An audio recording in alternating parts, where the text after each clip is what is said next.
It is my privilege to extend a warm welcome to everybody again. We are honored to have with us CA AV Arun sir, Regional Council member, and CA Mahesh Krishnan sir, our distinguished speaker today with us. Sir, I invite both of you to kindly occupy the dais, sir. Before we begin the session, I like all the members to kindly stand up for our ICI motto song.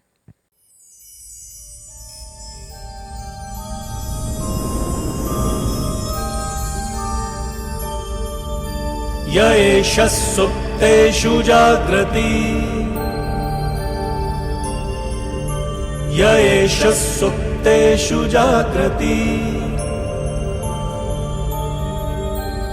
कामं कामं कामं कामपुरुषो पुरुषो निर्मिमाणः निर्मिमाणः तदेव शुक्रं तद्ब्रह्मा तद्ब्रह्मा तदेवामृतमुच्यते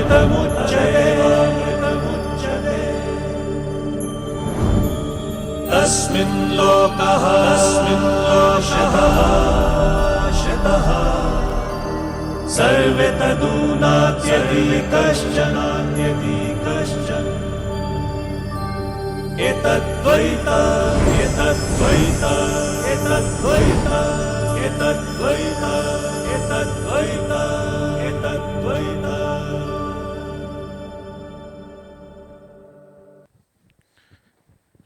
Thank you. I now invite our Regional Council member of SIRC of ICAI, CA AV Arun sir, to address the gathering and to formally introduce our speaker. Good evening, member.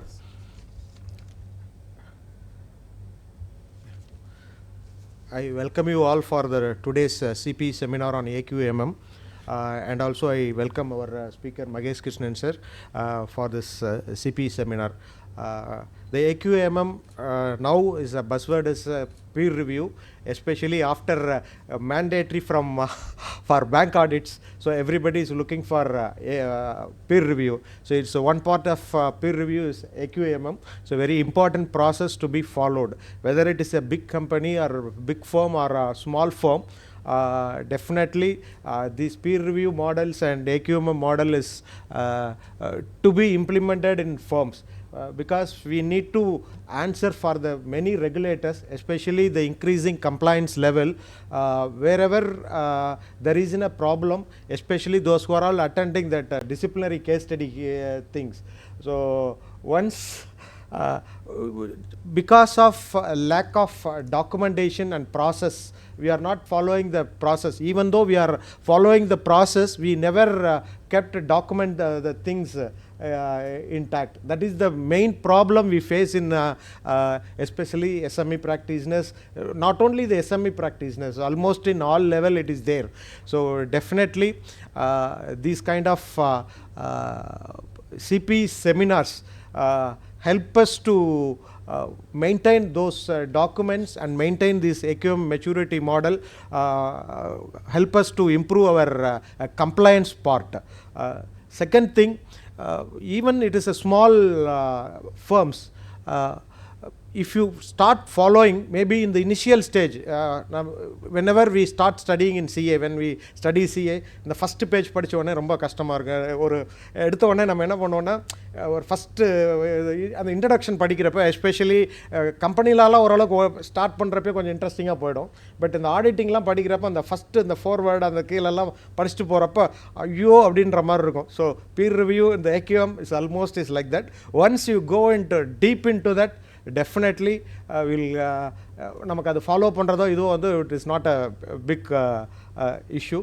With this, today I honor to introduce our speaker Mahesh Krishnan sir. I know him almost 4 or 5 years. Especially I know him, he is the expert in bank audit. So whenever the bank audit session is there, so we search one of the name is Mahesh Krishnan sir. So Mahesh Krishnan sir is having the huge experience and specializing in providing assurance services and gap convergence services for companies spanning across various industries. He has almost 3 decades of experience in assurance and attest function. extensive statutory audit experience spanning across a sector of industries including automotive ancillaries, IT, ITES, industrial market, consumer market, bank, etc. Covering listed companies, large MNCs and large public companies, and also small to medium companies. He's a graduate in CAA, CMA UK, passed finalist, has also completed DISA and post-qualification course of evaluation of ICAI. He has actively participated in many training program and bank audit, accounting standard, auditing standard at various platform ICAI. He has been part of subgroups of Institute of Chartered Accountants of India, in the preparation of guidance note and accounting standard involvement, and he is the secretary of Societies of Auditor, committee member of Societies of Auditor for more than 15 years and organized more than 250 knowledge sharing sessions. Special invitee for more or less for the last 10 years.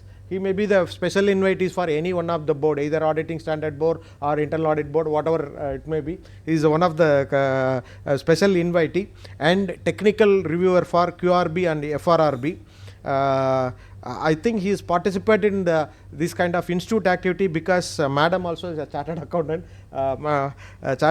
and also she is social non-profit entrepreneur who is involved in promoting sustainable and sheltered employment for young adult with the special needs. With this, I welcome today's speaker Mahesh Krishnan sir and hand over the session to him. Thank you for the opportunity.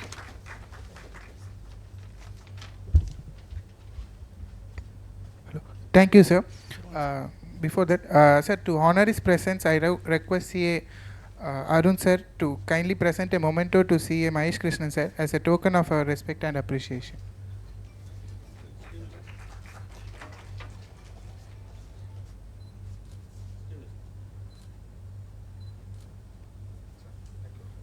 Thank you, sir. I now humbly invite our speaker, CA Mahesh Krishnan sir, to take over the session. Thank you, sir.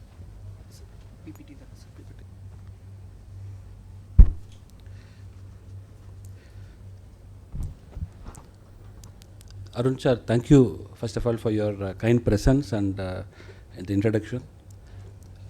Good evening to all of you and also to my SIRC friends here. We have a fairly niche audience here today. Here we're going to talk about this audit quality maturity model. We have a presentation here which has been prepared by the Center of Audit Quality, but I will make it more free-flowing, and at any point of time where you have any specific doubt or anything that you want to say, please stop me and we can discuss it immediately also. That is something which is there. I would like to announce that the first 5 rows will get double CPE today evening. And people who moved to the first 5 rows now will get triple.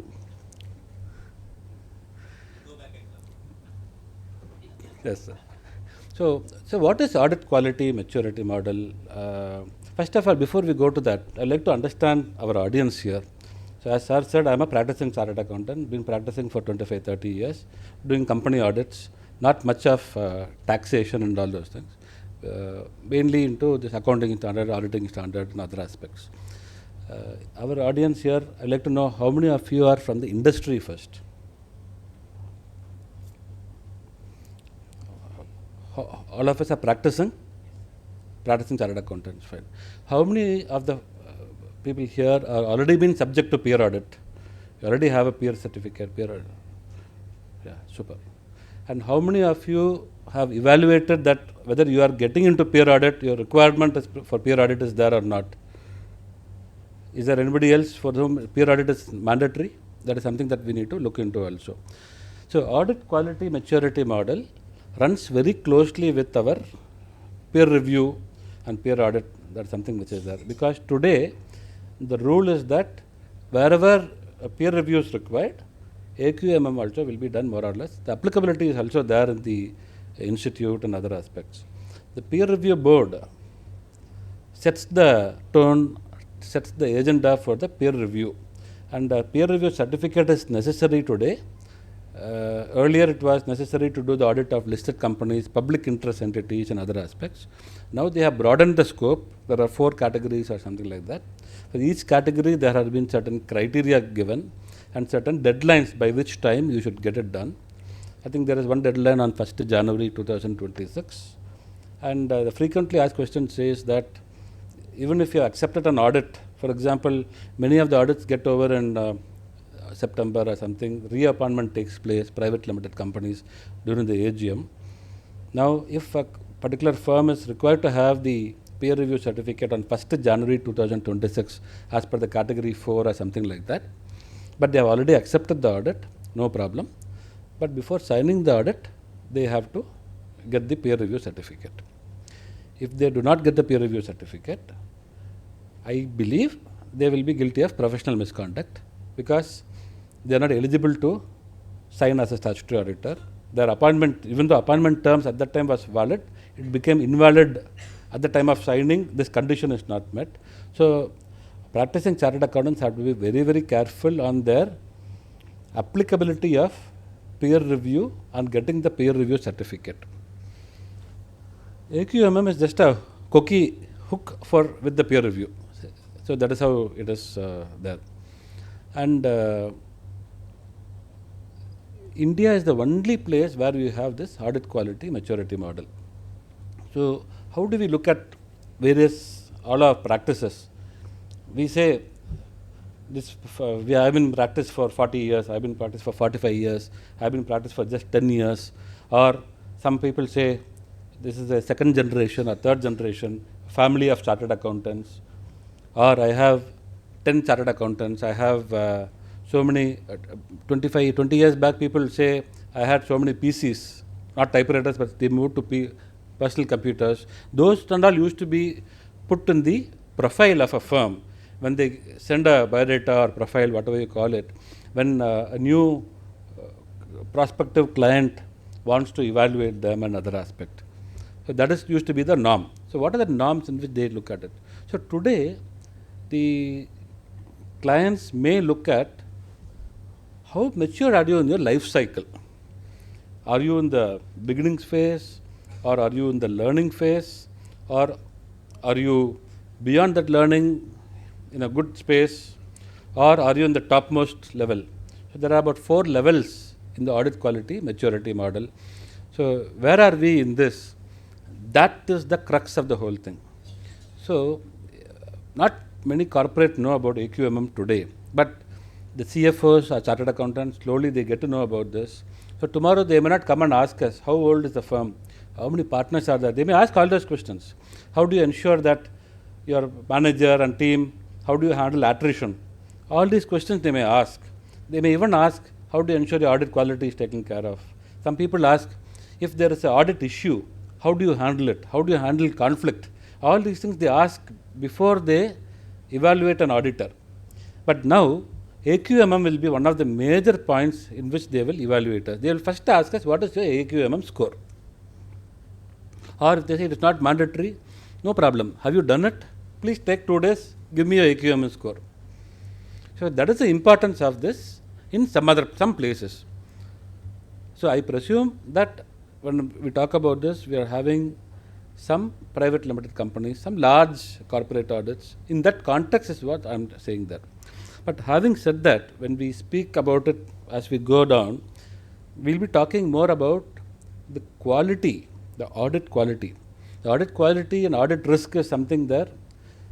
The risk of not detecting something which could lead to a different opinion. Our opinion is basically true and fair. So, we say in our audit report that we give a reasonable assurance. We do not give an absolute assurance, we give a reasonable assurance that the financial statement, balance sheet, profit and loss account, cash flow statement are free from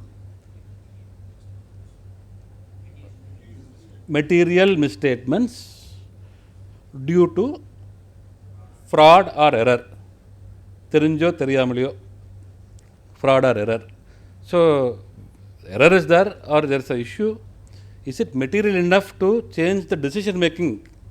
Your profit is, let us say, 75 lakhs. There is some error for 1.5 lakhs. Okay, it should have been 73.5 lakhs. Instead of that, you have shown 75 lakhs. It's not going to change the decision of anybody. Even income tax, they may say it's not very material. They may, the assessment they may tax you, but it's not a big issue. But if it is, there's a big issue, you are not provided for gratuity for 35 lakhs. 75 is minus 35 is going to be 40 lakhs. So then it could be a material aspect. So as auditors, we have NFRA on one side, auditors are bloodhounds, watchdogs, all those things fine. But we ourselves are saying in our audit report, material no problem irukadu due to fraud or error. So in that context, what are we doing towards that is the question. So I will just step back a bit. Professionals, chartered accountants, instead of chartered accountants are replaced with doctors. So you have a Big Four, you have a SME firm, national firm, you have a network firm with 4 or 5 big firms, you have a firm which is very well known in a particular city, you have 2-3 partners, you have a sole proprietor. These are all there in our audit practice. Very similarly, you have a clinic, you have a polyclinic, you have a slightly larger hospital, you have a very large hospital, multinational hospital, all those things are there, including medical tourism into India. Very big hospitals are there. Now, supposing our hand gets cut, we go to a small hospital, do we expect the same amount of quality, medical quality from them? Supposing get hurt, stitch for no. If you go to a large hospital, they immediately do take care of it. If you go to a small place, are we shaking our thing? The quality is there. Will they, the thing that they use, is it adequately taken care of? Is it germ free? All those things. Are they putting the correct scrubs? Are they doing the proper methodology? So it's same, right? So it is our health, biological health versus financial health is what we are talking about. So I think we have come to a situation where any professional, whether we are doing a small audit, small assurance service, a certification, we should not have ego. All scriptures and whatever religion says that, but we should have professional ego. So towards that, we have to follow auditing standards, because auditing standards are applicable only for us. We should also follow or know about accounting standards, which the entity has to follow. We have to ensure that they are following correctly. So these two are very, very important, and the entire thing is based on governance of ethics and all those aspects, where you have to decide whether are we, first of all, independent. All those aspects are also there. So all these are also covered in the AQMM and other aspects. So what I will do is I will take these slides one by one, give some examples, but feel free to, if somebody wants to put their perspective, just let me know. We can, there's a mic here, we can always talk and take it forward also.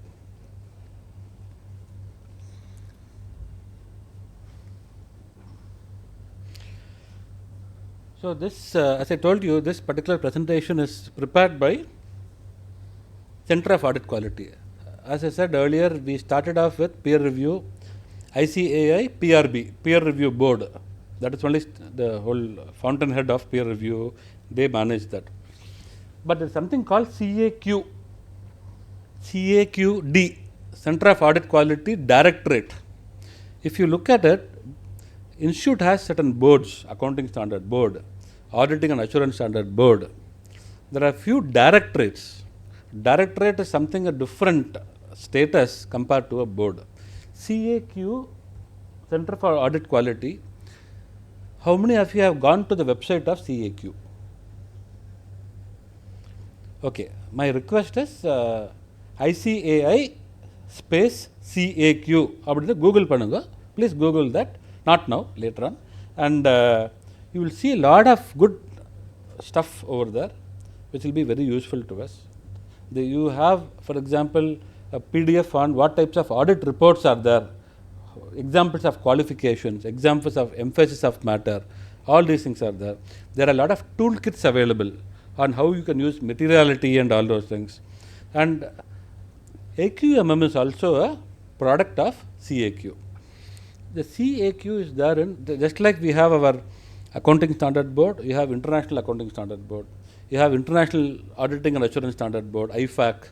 We are all, India is also having a similar thing. Similarly, in IFAC also there is an international center for audit quality, which drives audit quality. These are all things which helps all of us as auditors to have better tools and implements to do our audit more effectively, more easily, without much effort, more smartly. We don't have to work hard, we have to work smarter. Now AI is also there, that is a catchword. But first we have to use NI, our natural intelligence. So I have to go through a process and methodology. That is something which CAQ helps us a lot in that. So my first thing to take home today will be, please go through ICAI CAQ website. It has a lot of good reading material, good webinars also which are recorded and other things also there. So CAQ has brought out AQMM, the only one and first of the kind in the world. Institute of Chartered Accountants of India have brought this out. We have not taken this from any other international federation or anything like that. We have done this rating mechanism of a chartered accountant firm suo motu. We have done it ourselves. It is improving.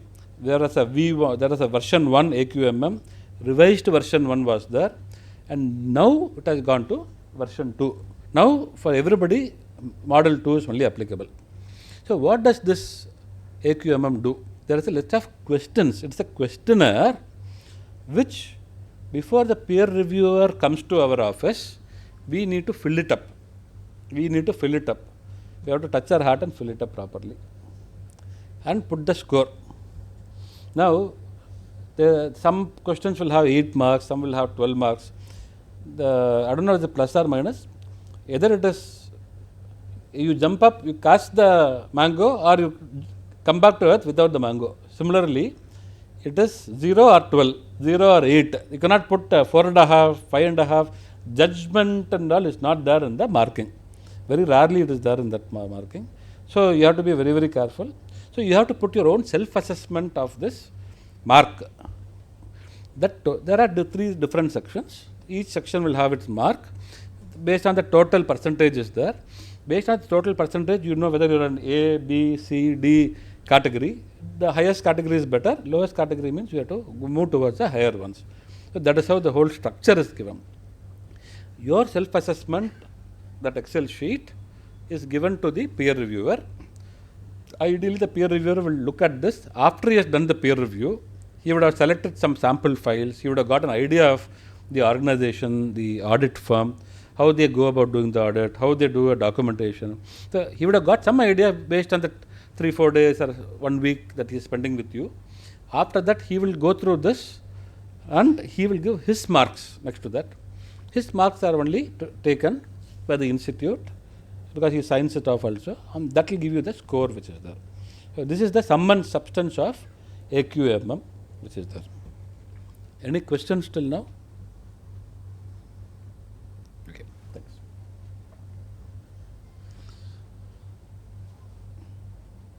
So these are the 3 sections in the AQMM which we will be going. Each section has certain subsections. Each subsection has certain questions. We will be running through that now. Maybe totally around 40 to 50 questions will be there. So this was CAQD was established in 2020. So they have brought out, as I told you, they got a firm manual. The firm manual is nothing but your audit quality. I'll talk a bit about firm manual and audit manual. The difference between a firm manual and audit manual a little later. They have brought out this significant audit matters. They have brought out some publications. They have got some tools and utilities. They are also given some initiatives also which are there. They are also on Twitter. You can also, in Twitter you can log on and get a lot of updates from them from time to time. This is the time period of CAQ, how they have developed over a period of time and what and all they are doing. But all these things are there on the website.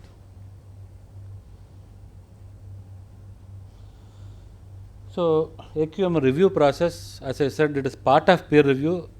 Earlier, if somebody has not they have done the peer review without AQMM, they can do AQMM separately, or if the firm wants to get it done as a separate exercise, that also is possible. But practically, once you are doing peer review, you have to do the AQMM nowadays. That is the sum and substance of it. So the AQMM review is conducted along with the peer review. So no additional fees. The same peer reviewer will do the AQMM review also. And the level of firm assessed under the AQMM by the peer reviewer is hosted on the ICAI website, along with the validity of the peer review certificate. So all our, wherever peer review is mandatory, AQMM is mandatory, that is available in some place in the website.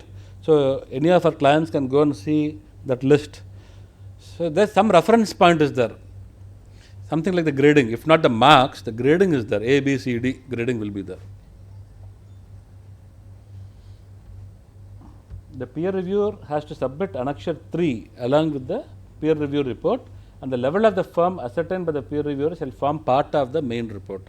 So it is it will form part of the main peer audit report itself.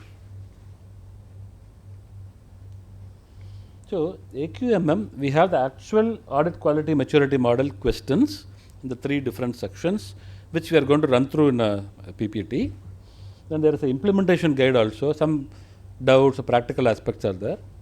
And there is a utility for AQMM. The utility is nothing but an Excel sheet having these questions so that you can populate it easily in a column and get the score. And the same thing can be given to the peer reviewer. He can put additional column and put his perception out of it. So that is basically a tool for you.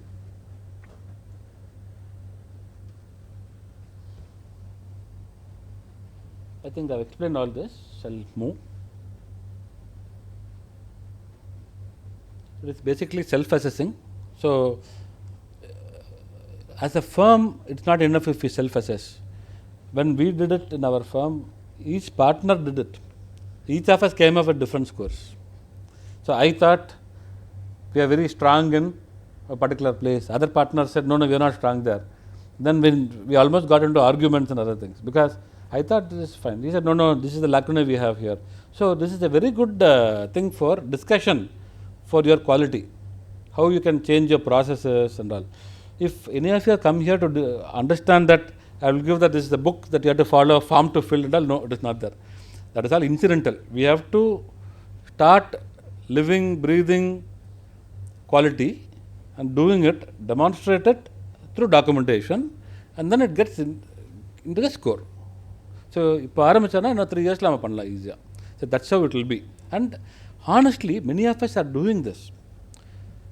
Many of us are doing this. Only thing is, a small thing of documenting it is something which is not there.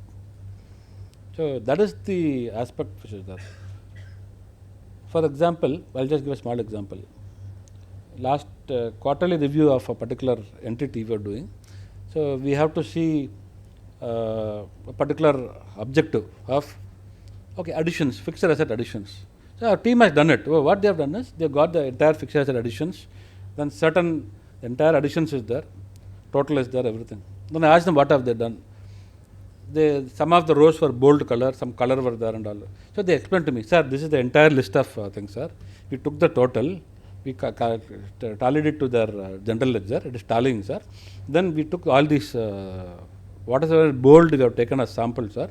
Sample we took based on, for above 1 lakh we took 2-3 cases, 50,000 to 1 lakh we took. They explained everything to me. I listened to everything, very good, very good.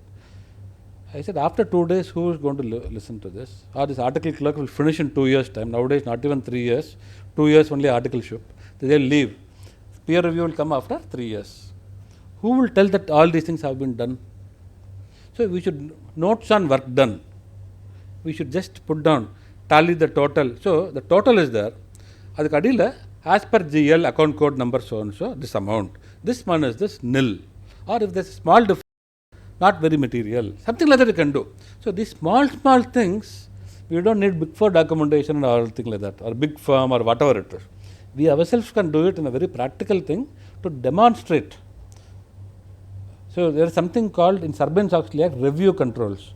Review controls means, suppose you take a receivable, suppose you are the credit manager, you have your trade receivables of your company, you will see it and you may make some jottings, you may put some tick mark jottings. That is captured in a scanned and captured. So your review is, so they say that you put some notes, then based on that you put an email. So that is documentation at the field level which is there. So these are the aspects that enhance the quality of our entire audit. When we say we are actually doing all these things, but we don't document it. Tomorrow what is documented is not done. That is the adage. What is not documented is not done. Even if you say I have done it, it is there. So these are the aspects that we should look into.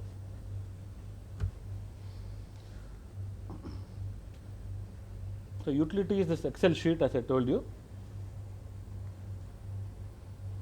So we had AQMM 1, which had practice management, human resource management, and practice management strategic functional aspect.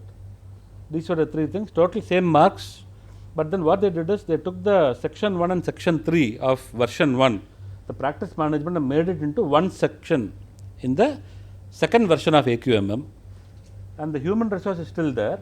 Maybe some questions were different and all those things. They brought in a digital competency.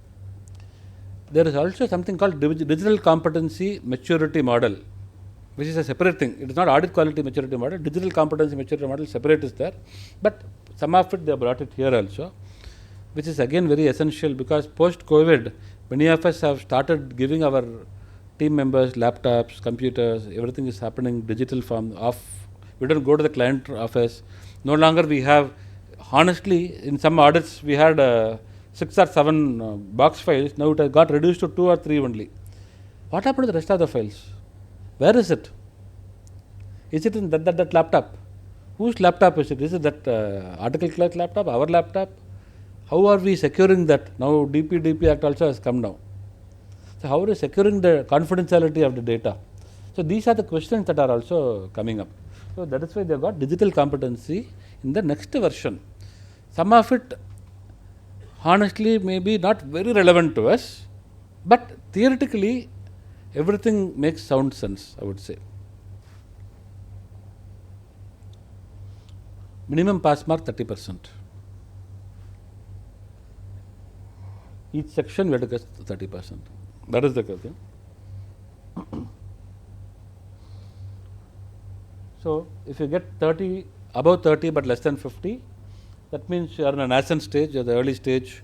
The firm may be 40 years old, 50 years old, but from a maturity model, we are still a child. We still have to develop. That is the indication that is being given. So like that, 50 to 70, 70 to 85, 85 plus. Now, the overall ranking of the firm is based on the marks you get in all the 3 sections, divide by 600. So you get mark in section 1, section 2. Earlier version 1 did not have that. They had, in each of this you get different marks. You have to divide it by that total only. So in section 1, one amount, section 2, 1, section 3, 1. The lowest of that was taken or something like that. That was what is given in version 1. It was very little more strict, I would say. But now the overall average has been taken. So you get whatever marks you get, total all the marks divided by 600, which is the total of the maximum marks. You get a percentage, and that is what is given there. That percentage gives you a score based on where your score is. If it is less than 30, you will not get a AQMM score. If it is more than that, we can get according to this particular thing. And just like peer review, for AQMM is mandatory for all these things. And branch audits, when you are doing only branch audits, it is not required. So this is the applicability of the AQMM.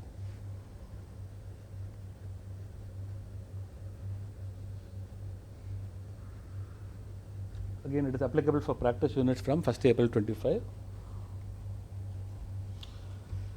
So we will just go through all these sections one by one very quickly. Time is 5:30, maybe 1 hour, 1 hour 15 minutes maximum, we will be able to finish this.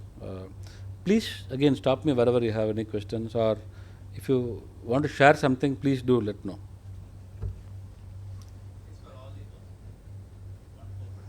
Sorry, sir?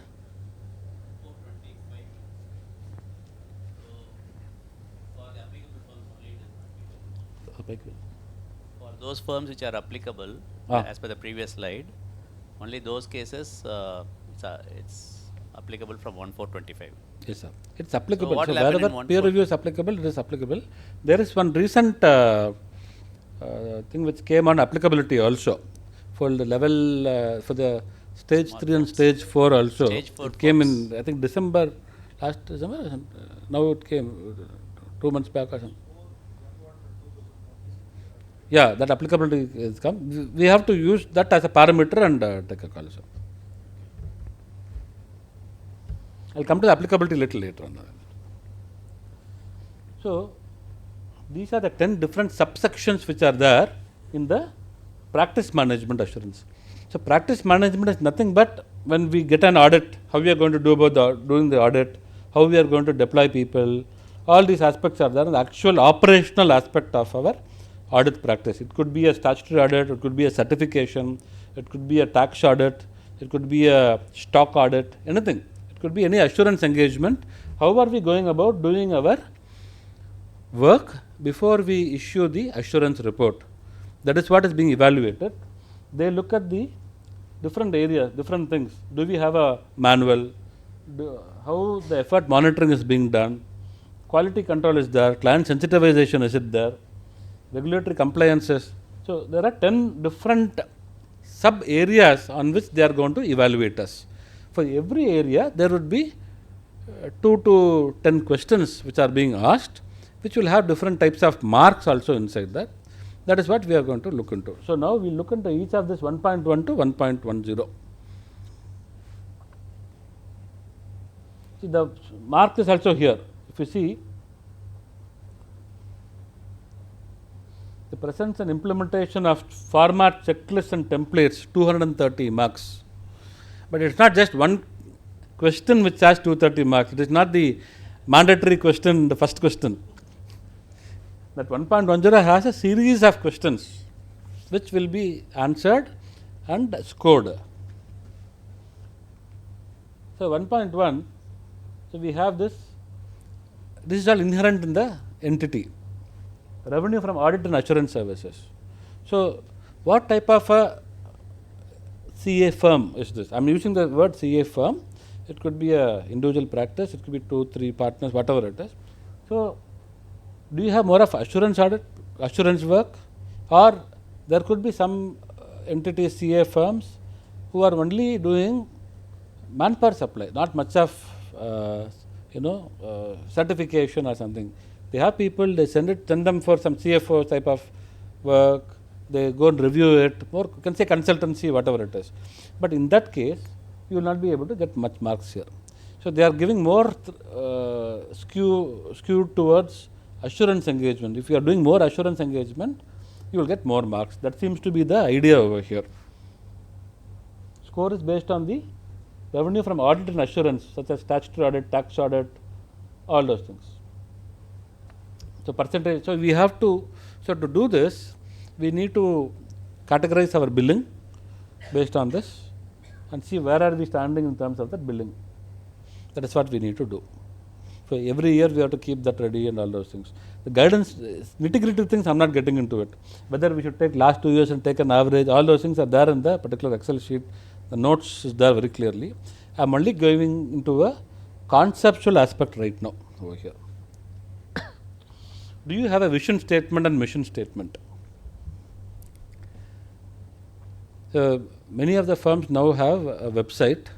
The website rules have to be followed. There they will have mission statement, vision statement and all those things. So, what is vision, what is mission? Vision is where you want to be.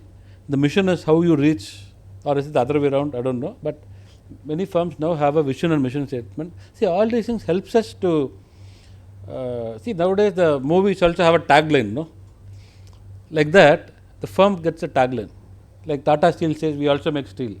So like that, we should have a particular phrase under the which helps the firm. This is what we are going to do. We are going to do quality work, or we are going to do this particular thing. Whatever phrases you want to use, you should use it. That is the umbrella under which we are working towards everything. Everything is measured with that qualitative parameter. So it will help us to work in that particular direction. So of course they give only 2 points for that. So that's something. So this earlier percentage of revenue, they have an example also over here. How you have to score and all those things. I'm not getting into this. I think this PPT is also available in the website, so you can always go through that. The presence of a SQC1 manual. So quality control. So quality, you have all your auditing standards right from the beginning, your audit engagement letter to your management representation letter. Then you have your audit reports, SA 700 series. Then you have review 2410. Then you have 800 series on certain things, certain part of the financial statements. Then you have the guidance note on certificates. All these things are there. But then the entity level control, what is there? Is SQC, standard on quality control. This SQC has now become SQM1 and SQM2. SQM1 is more or less SQC. SQM2 is what the quality partner has to do. There is something called a quality partner also. That is something that they have to do. If we want to go into SQC itself, it will take about half an hour to 1 hour. So I'm not getting into that too much at this moment. But at the end of the session, if we have time, I'll just show you a manual which will take care of all these things. If we get that manual, follow it to a large extent, we will be able to score good points here, and it will also alleviate our practice methodologies and other aspects. So what it says is that again, all these things are inherently there in our practice. I am taking an example of a 2-3 partner firm. There will be leadership responsibility. Somebody will be a senior partner, somebody will be under them. They will set the quality aspect.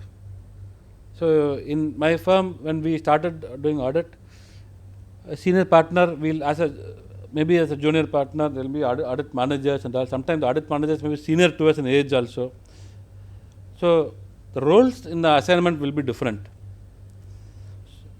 So I will have to do the work and you show it to the audit manager. The manager will give it to the senior partner. They will review it. So all those aspects are there. For leadership quality within the firm, there could be certain person, for all this type of doubts, ask this person particular thing. Or who sets the trend of how the firm will attend to certain matters. What is quality within the firm? Quality is basically all these things.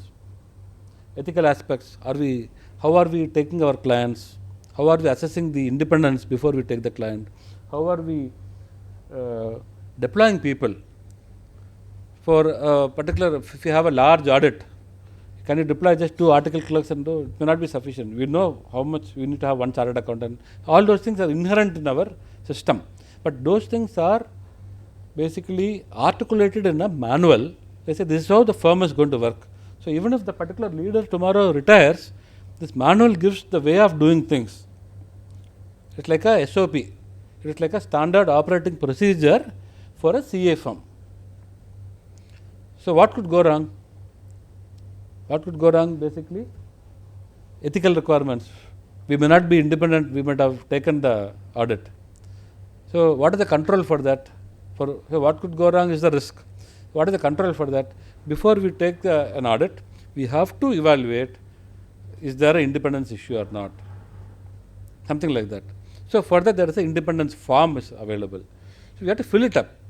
Many times we don't fill it up. We just look at it. So once we start doing substance over form, we are doing it, sir. But sometimes form is the substance. Only if we fill it up, we exercise our thought process, put it down consciously. I fill it up. I give it to my senior partner. He will evaluate my thoughts written there and say, okay, both of us are agreeing, fine. If we have even made a mistake, no problem, because we have gone through a due process. So that is a small example I am giving.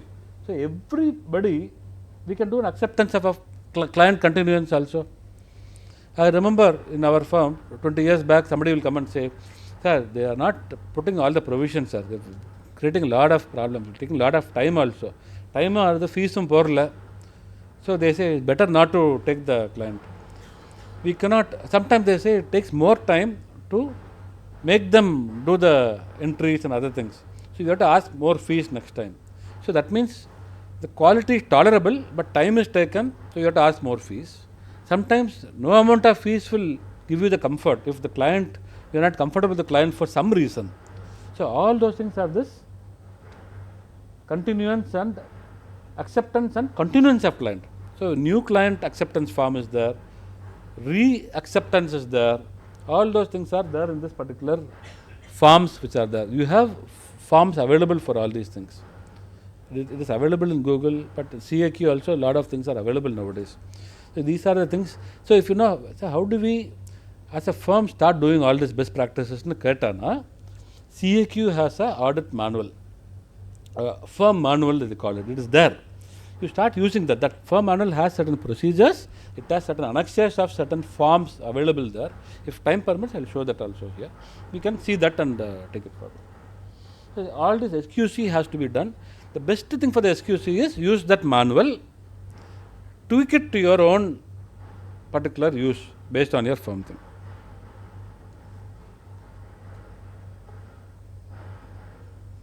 Then the service delivery effort monitoring. This is something that we have to do. Time, are we tracking the time that we spend, all those things. It may not be necessary in some firms. Some many years back when we used to know where to spend our time in November and December. All the audits are over, tax audits are over. November, December, we'll come to office. We do not, today you have everything. You have GST, you have, now December you have this reconciliation for GST. By the time December quarterly review will start for some firms later on in January. Then February, March pre-audit will happen, all those things. But earlier days, we do not know where to fill up our time sheet. So we need to also look at the type of thing. When we do a particular audit, is there a budget given? What are the fees? What is our cost?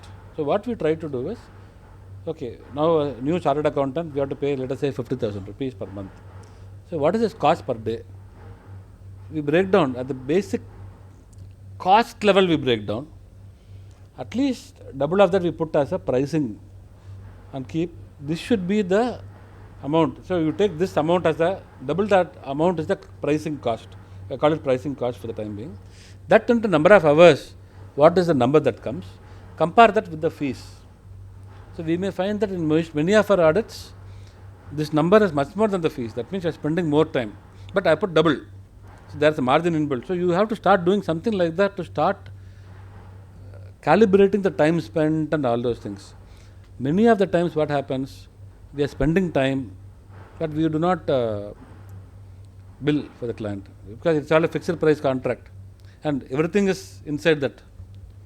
Today, one of my clients asked, sir, we are going to do a particular thing. We are going to ask some funds. Can I do CSR in this? Can I get this funds as CSR? What is your opinion? He says, statutory audit only. If I am going to give him an opinion, whether I am going to give it an opinion in writing with the UDN or whatever it is, or going to give him a thing, I am going to spend time. He is going to take a decision based on that. So are we going to bill it or not? So all those things also we will start. We will think, sir, client will go away. That is what we are thinking, but not many times. You go and tell him, sir, I have spent time. So that is where client, long time relationship. He also has long time relationship with us. It's not one way. So I have spent so much time, sir. Last time we started to audit. Now in the questions can I bill another 5,000 rupees? Kattana talaya edutruva. Nama so your practice management will improve by getting that more fees. You can part some of it to your assistants, retain quality, and enhance your audit profession. I'm just giving a thought. So these are all the things which are there. So for everything that is here, I'm just giving some good things that could happen to the practice. It is just not a paper filling exercise just to get 20 marks. You need to take a call on that. Again, here if you see, there are some, as I told you, it is not 20 or 0. Based on the parameters, you can get some points also. That is there. Again, they are given some example for this.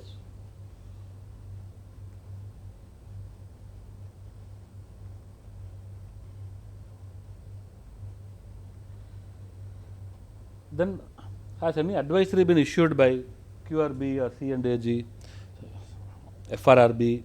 Any quality review has been done? So, if yes or no, based on that, marks will be there. Here you have a chance for negative marking also. That is something that which is there. Again, FRB, PA, tax QRB. Nowadays, how many of you are aware of tax QRB, tax audit QRB? So that is happening more and more often now. We thought NFRA is for public interest entities, listed companies and all those things. QRB is for other than NFRA. FRRB is something where you take the annual report, sit in the one room and see whether any issues are there. It may not actually, it is a review of the annual report more from a disclosures and other aspects. But QRB means you are going to an audit firm, seeing the working papers itself. FRRB, you don't see working papers. These are the difference. QRB is more intensive in one particular client for a particular year, where the QRB, the reviewer spends 4 to 5 days. Whereas in a peer review, sample taken will be based on the practice. The same 5 to 7 days may be spent by the peer reviewer. But QRB is more intensive also. That is there. So based on that, there could be some negative marking and all. So we have to be careful here. We have to see, is there a chance that are we flying under the radar, or is there a chance that some of our files may be picked up? Is it coming under threshold limits of QRB or something like that? It could be a small client. Tomorrow it is a subsidiary of a big group, small company. But if the group comes under some adverse media, it could be picked up.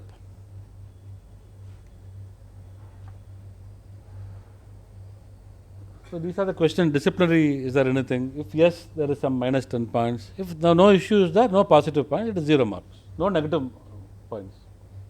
NFRA also. So these type of questions are asked in the practice management section. Professional misconduct. So all these things are 1.4.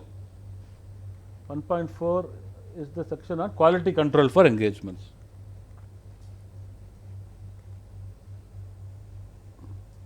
Do we have a library, reference library? It could be, it need not be, earlier days we used to have physical one. Nowadays it could be digital one also. It's very simple to have a small repository with links to a lot of our institute PDFs. A lot of things are there, but we need to have that. Today we can say, why should we have a digital library? As we have internet, you can directly go. But sometimes we are not getting marks for that. The peer reviewer says you should have a digital library, sir. You have something where the link from there it goes to the different websites or something like that.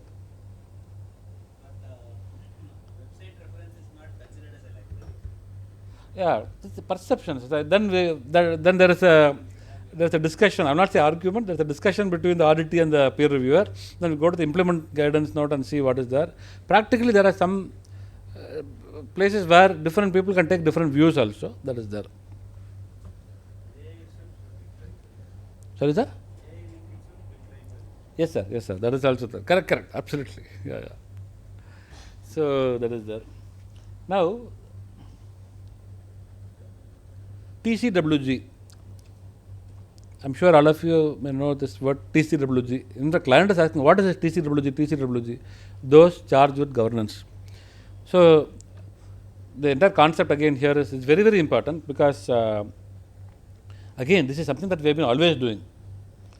Whether it is a proprietary, the client is a proprietor or whatever it is, we go directly to the owner and talk to him. Say, this is the issue. Whether we write it or not, we go and talk to them. We are something like a family doctor for them, right? Many places we are like a family doctor. We go and tell them what all are there. So we go communicate to them, these are the issues which are there. It could be statutory compliance, non-compliances, whatever it is, whether it is given written or writing or something, he should know. நாளைக்கு இதுதான் problem வந்தால் நாளைக்கு நம்ம கேள்வி கேட்கக்கூடாது. Moral responsibility அது இருக்கக்கூடாது. Certain things could be small, we can leave it, but certain things may have to come in our audit report also. That is also something that we need to keep in mind. So, today what the standard says is, when we start the audit, you tell him what and how you are going to do the audit. Let him not think that you are going to do 100% vouching. So, in our office, there is one particular manager, the MD will ask, yaar vandu audit panna? Avaru vandu pannara? Then he'll ask 5 questions on how the audit was done. If some other manager has done, he'll ask 10 questions to us. Because he has the comfort of that manager. So he has done a good, he will know. So his expectation is that particular person would have done vouching for 3 months, 4 months. Big. But today we are not doing that. We are saying that we are doing based on test checks and all those things. We have a plan. So communication to TCWG, there is a particular standard. I don't know how many of us have read that standard. That standard says, at the planning stage, I have to tell the board, which is the TCWG in a company, not the audit committee, that I am planning the audit like this, and at the end of the audit, I should go and tell them, I have done the audit, these are all the things. There are 2 different letters that I have to give them also. Apart, it could be a letter form, word form, it could be in a presentation, PPT, whatever it is. But at the beginning of the audit, at the end of the audit, we are supposed to communicate. There are enough letters available in the internet as an example. Many of them are post-audit. At the planning stage, it is not there. But if you go to TCWG auditing standard, it says what and all you have to communicate. Typically, what we do communicate, supposing tomorrow I am having audit committee of a particular public company, where they need to have audit committee only 2 times. So they have it in November or December. Another one will happen in June, July, when they adopt the accounts. So tomorrow when I go, I will tell them, sir, when I do the audit, I'll give you a letter. I'll be issuing a letter, because they have a board meeting in February. Before that, we'll issue a letter saying that this is the planning approach and all. But tomorrow I'll tell them verbally, generally saying that when we do the audit, we will quick synopsis. We are looking into what are the high risk areas, what is the risk of misstatement, revenues misstatement. In a particular company, if you take just IT company, revenue recognition may be an issue. If you take some company in real estate, inventory valuation could be an issue. How much they have finished, construction costs, all those things. So what is the risk? Where do you feel a particular component is, we have to spend more time? The risk of misstatement could be because inherent risk. If you go and do a jewelry shop thing, the inherent risk is very high, because diamonds are only so much. If I do an audit of a car company, nobody can take a car and go out. But there could be different other risks. But the controls will be much higher in a jewelry shop. Every day they will do a stock taking before they close the shop.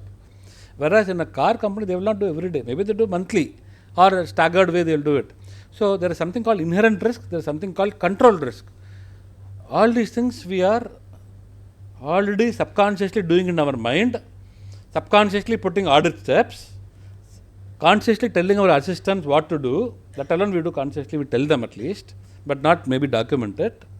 And they do the audit. As in the audit, they don't document this work done, as I told you in the earlier example. Audit gets done, we review them. The review is also not documented. Only audit report is sent. After 3 years, enna audit pannona, we get all the information given by a client is with us. Idhula enna pannonama? What did we do? No documentation. So this is the worst case situation to be in. And the best cases, if you have awareness of this, you can start making slight improvements on it. So that is what AQMM is all about. So I am starting in the TCWG, but when you tell something to the board, we have to walk the talk. So these are the things that we need to do in a particular audit. So we tell in TCWG, we do sample testing. We don't do 100%. We get confirmation of balance. We need direct confirmations. In respect of gratuity and all, we have to ensure that the assumptions are correct. You are responsible that assumptions are to be done. Everybody thinks that actuary will give the assumptions. No. Salary escalation rate, your attrition rate is company specific. You are responsible for it. You give it, actuary will take it and use it. I will say whether it is okay or not as an auditor. You cannot put those, many people think that we decide all those things. No, it is not so. So all these things, even in real life, if it is happening the other way around, formally you have to communicate, because it is not our cup of tea. Even in income tax return, when we help them, we are assisting them. Ultimately, the onus of filing the return is on the assessee himself. How many places are we telling them that we are only helping you? Ultimately, you please review it and see it. We can give them pros and cons. Do it this way, this way.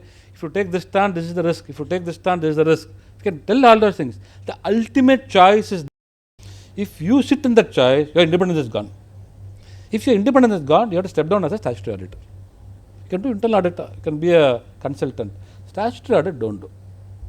But these are all theory. But when we write to them as a, how many places are we having an engagement letter for filing of return? Tax audit irka, MRL irka. So these are all the things which are all coming. Next questions we are coming there. So we have just started with TCWG. So we have to talk what are the key audit matters. So what were the issues which were there last year?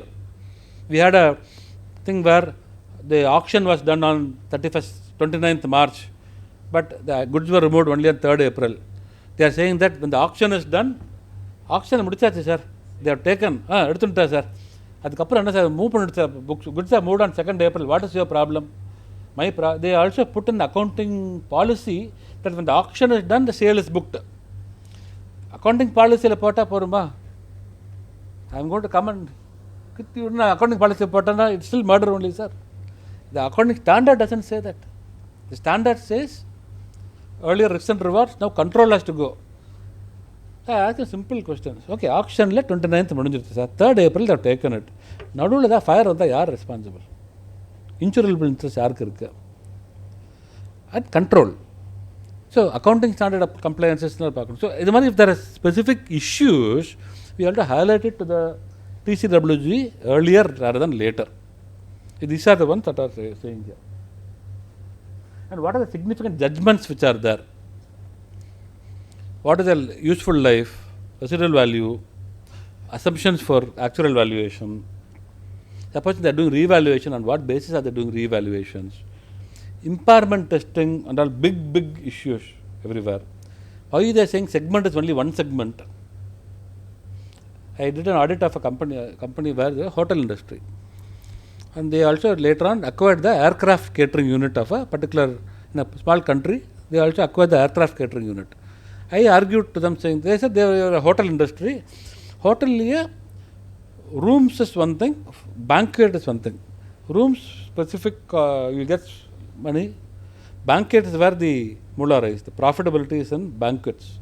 You have the parties and other places. So I said these two are different profitable things, and you are also investing based on this. So it should be through segments. No sir, it is a hotel industry, sir. Okay, fine. So 2 years later, this aircraft catering unit also they took over from somebody else. Now I said this is hotel, this is aircraft catering. This is for guests, this is for people who are flying. They are not at all guests of the hotel. Two different segments. Hospitality sector, sir. So what they do, they make it more broader. So in segment reporting, we have this issue everywhere. In fact, in one FRRB meeting where we went, the particular person, chief guest who came, just like our Prime Minister Modi, when he addressed us, he stripped us. Similarly, the person said, segment reporting is one place where we are not spending time. It may be a disclosure. It has nothing to do with profit or loss balance sheet. A disclosure. And companies don't want to give too much of segment information. They think they are giving all the profit margins outside. But you have to be careful. Draw a line somewhere. Similarly, if you have goodwill and all those things, how are we looking at impairment testing and all those things? That is something that we need to look at. The third, there is no goodwill. You have normal company.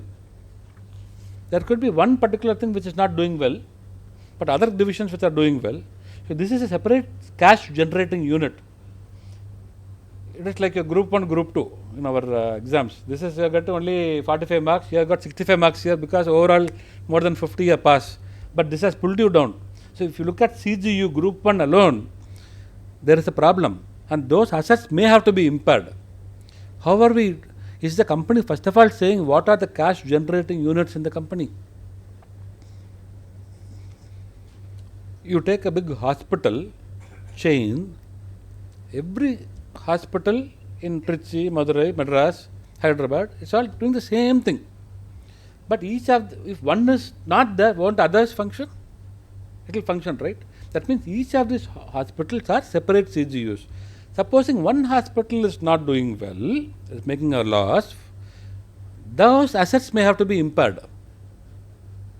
But how many places, first of all, the company is saying, have first evaluated the CGU and all, so overall a profit, everything goes, they just keep going.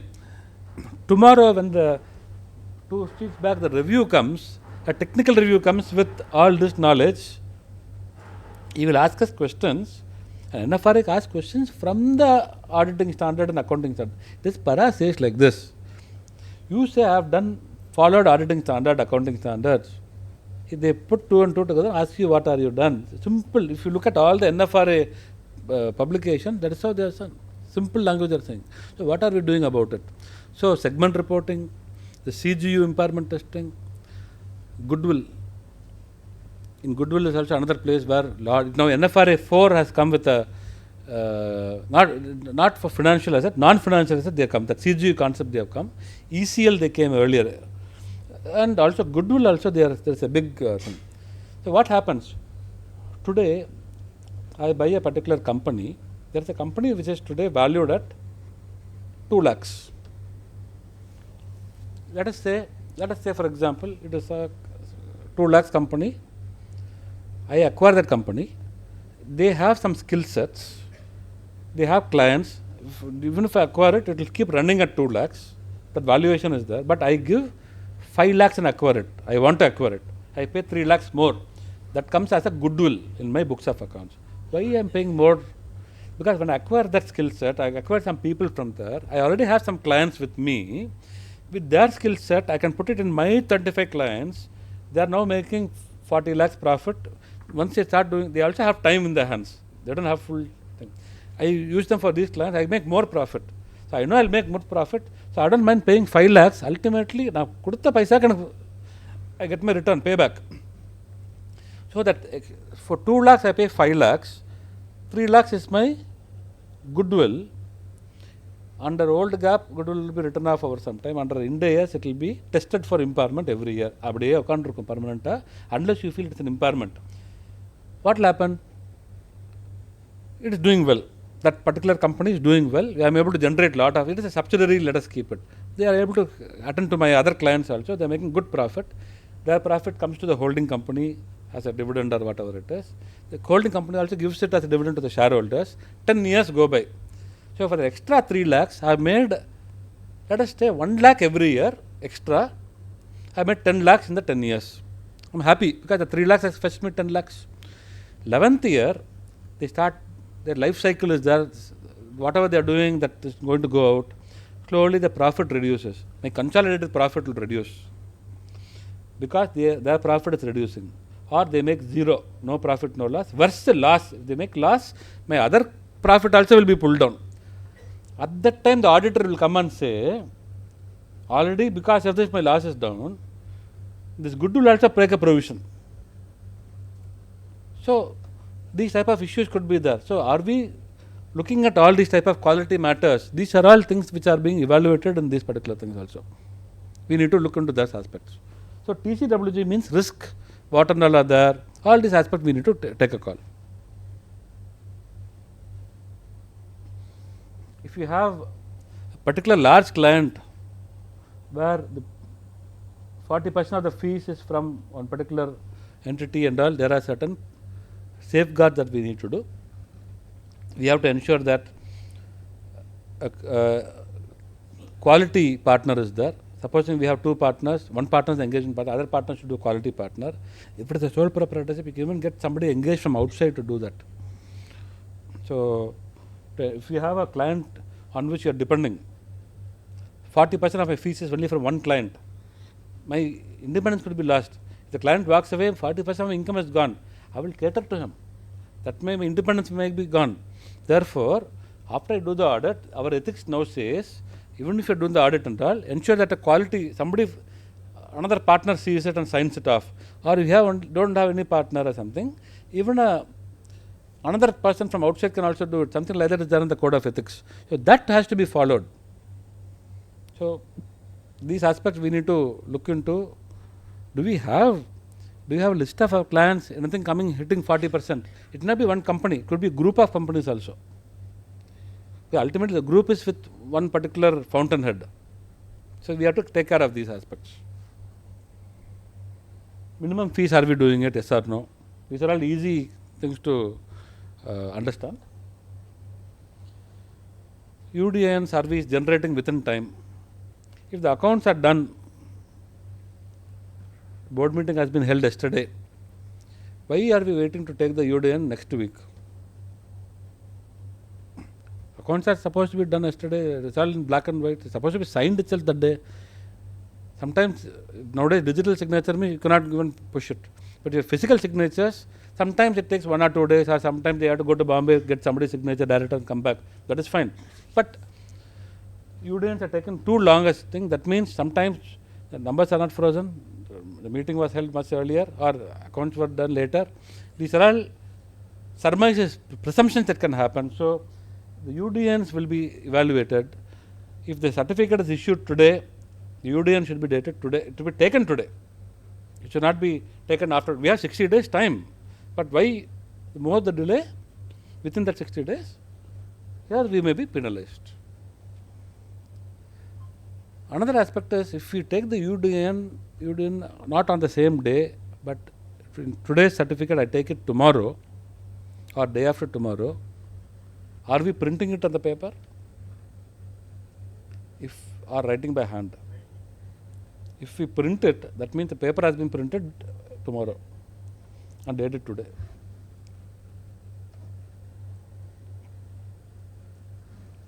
Those implications will have to be taken care of. If the certificate is dated today, 19th November, and the UDIN is taken on 21st November, but it is printed in the certificate, not handwritten, the implication is that paper has been printed only on 21st, but dated on 19th. Implications are for you to take. So these aspects we have to be careful. Do we have assurance, adequate partners? Do you have a whistleblower policy? Something new. There is no. But POSH is important. POSH is mandatory for even for CA firms and all. Whistleblower policy, do you have it? Actually, in my firm we had an issue. There's an audit issue was there. I said, this is a problem. I told my manager. He didn't agree. Lot of arguments. Then we went to my quality control partner. He also agreed with me. So both the partners agreed, finished. The manager did not stop. He still felt what he's saying is right. He went to the senior partner and told. That is actually, without a whistleblowing policy, we had a policy. In the sense, the environment was conducive for him to go to the senior most partner and talk to them. Because the situation was a very healthy environment. Then we talked to the senior partner, explained to him, sir, this is what we did. Then he understood. Fortunately, he also agreed with us. Then the manager was, to some extent, he said, fine, it is fine. It could be a technical point. It could be some small technical point. It could be both sides may be having their own versions about it. So it could happen. But the question is, do we have that environment that way? That is what is important. So 1.7, all these things are in practice management. These are very easy. Infrastructure, number of branches and all those things. This is the 230 points. So 1.10 has 230.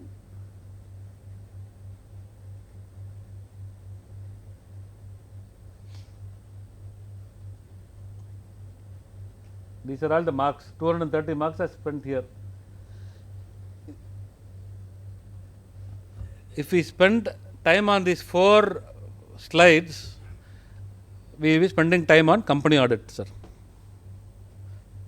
Arun sir, we will be spending time on company audit. These 4 slides. This gives you everything here. 230 marks. Client acceptance, engagement acceptance, independent confirmation, confidentiality undertakings.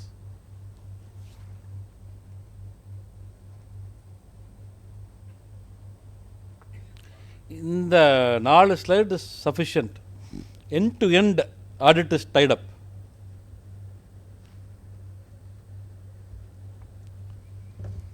I will take just 10 minutes over here. I told you about the client acceptance. 40% of our trouble comes by choosing a bad client or a client who is not very much giving reverence to compliance laws, regulations and all those things. Then we have a problem on how to. Then if it doesn't follow and we can report, it's fine. They don't allow us to report. Then it becomes an audit risk. It becomes your risk. So choosing a client is very important. And as I said, we should have acceptance procedures. There are formats available. We should have, so these are all given in the SQC. Let me see if we can just pull it out. Okay, I'll go to the manual little later, but keep these things in mind. So all the SQC manual, the firm quality manual, has the process procedures for all these things. So engagement acceptance, continuation, withdrawal, rejection. During the course of the audit, you want to move out. What will you do? How can you do? What is the process of doing that? I have a major audit issue for which I have to report. I have to give a maybe adverse opinion, maybe qualification. What do I do? Can I just go to the board meeting and give the report? Auditing standard says no. Communicate with those charged with governance. Tell them this is the problem for which I have to give a adverse report or whatever it is. Please remove the problem to give me a clean report. I have to write to them. So TCWG says planning stage you have to communicate, end stage you have to communicate, but in the middle also, if you have some problems, you have to communicate. Every auditing standard has TCWG communication coming somewhere or the other. Risk of material misstatement, it says what are the higher risks of material misstatement, and your audit plan to offset that material misstatement has to be communicated to TCWG as a part of audit process. So all these things are there. Then independent confirmation, personnel, firm, non-audit services. So independent confirmation is again taken into two aspects. The first independent confirmation is annual confirmation at the firm level. Many times what happens, some of our clients will say, some client CFO will say, sir, my production manager's son wants to do articleship, please take him. We will evaluate, take them. But we will not put them in that same client. That is also independence. Actually, we are working with that for independence. So what we should do is, we should have an annual independence form. We should have annual client confidentiality form. Nowadays, you also have this unpublished price sensitive information if you are doing any listed company or subsidiary of listed companies. So your article clerk, everybody is privy to everything today. Unpublished price sensitive information. And many of them have mobiles, everything. So it's very easy. So you should have a mechanism to educate your people. Don't talk about anything in the lift. Don't talk about anything in the canteen. Earlier days, salary files are done, keep in a locked place. Don't leave it for lunch also outside. So similarly, all these things you have to demonstrate that you are doing a learning process for them. Then tell them to give in writing all these things. And also tell them if they are found wanting, there could be penal action also. All these things have to be there. Confidentiality and independent confirmation has to be there at a firm level on an annual basis, plus at an engagement level. Every engagement also should have. So all those, there are formats available. They are available. Then planning scope of the engagement. If you go to NFRA website, they have given a toolkit now. What is strategy document? What is a planning document? Our strategy document for me is, I have to go to Tirupati tomorrow. Karthala carla poittu vandu evening kulla vandiruven. That is a strategy document. Planning document, I set the alarm at 3:30, finish my bath and leave at 4:15, take which route, see the Google map today itself, see where to stop for breakfast. Somebody will not have breakfast or not before going to the temple. All those. So this is the planning document. A strategy document is high level. Planning document is more at the field level. So these things have to be done. NFRA has given a particular publication if you see their website. So like that, we have to have a planning document. Then budgeting resources. I told you time management. We should have a time budget. We should capture time, then compare it with the budgeted time. Understanding the client's business, you should have a small write-up about that in the strategy document. I have a separate client business, what are they doing, this time what is the thing. Suppose I have a client in, let us say, hospital industry. This time what happened, is there, during COVID time it may be completely different, the risks may be different for a hospital. They may get more revenue, but the risks are completely different. Non-audit service, independence confirmation, why is it required? Independent confirmation? For non-audit services, Ah. is it required? Sir, it is required, sir. In under what context? Like, if I do a non-audit service, a consultancy service, where there is a question of independence requirement there. I can do it for my brother who is the owner of a factory. There are certain non-audit services which could threaten your independence, put you in the shoes of the management. There you cannot do a. See, there are certain threats to independence, sir. There are certain threats to independence. For example, you as an auditor tell the client, idhula investment panala, investment advisor. We are not supposed to be investment advisor. Sometimes our family members are investment advisors and all those things. You tell the client, you invest in this particular thing. Or, simple thing, client is saying, I am planning to acquire this particular entity. Due diligence panni tharela, valuation panni tharela. You should not do it. Because you do the due diligence or valuation and he takes it, after 2 years you find that there is an impairment, as I talked last time, goodwill impairment and all. He will tell you, sir, nee da sa value panni koduthenga. He'll put the plate to you. So you should not get into that situation. The moment if you have done that valuation thing, your independence is gone. So you have to be very careful. That is a non-audit service. Correct. So I understood it in a manner which we should give independence confirmations for non-audit services. Yes, sir. That's how I understood it. No, we have to give an independent confirmation. We should not give a evaluating what type of non-audit service we are doing. There are certain prohibited non-audit services. There are certain allowed non-audit services. If you look at a recent code of ethics, it says you can even pass entries for taxation or deferred tax for the client. It says listed companies more strict, non-listed public interest entities. Others less strict. For public interest, you should not do it at all. For other things, he says you can do it, but you don't do it, your team should not do it, another partner can do it.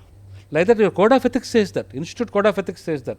So, if you are doing some non-audit service, ensure that you yourself don't do it, or somebody else do it, if it is allowed in that code of ethics. If it is prohibited, don't do it. If you do it, then you cannot become an auditor.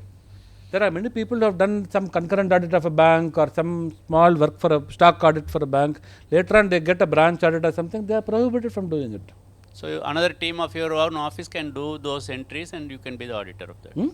Another team of your own office can pass those entries. Whether other team can do it or not is governed in the code of ethics. The code of ethics says where it can be done, not done. So we have to go through the code of ethics. Sorry, I am not aware of this. I'll check it out. Thanks. Yes, sir. Because there are different aspects in the taxation services in code of ethics which says all these things.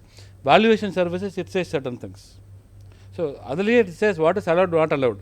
Not allowed, we cannot put our leg there. The moment you put your leg there, our independence is gone. Correct. Then there is only one thing to do, come out. That is the problem. And if you have a larger firm network where you have a branch in different places, we have to keep communicating sometimes. Sometimes there is a joint venture. We are the statutory auditor, whereas one of the venturers, we are doing some non-audit service. We have to be careful in those places also.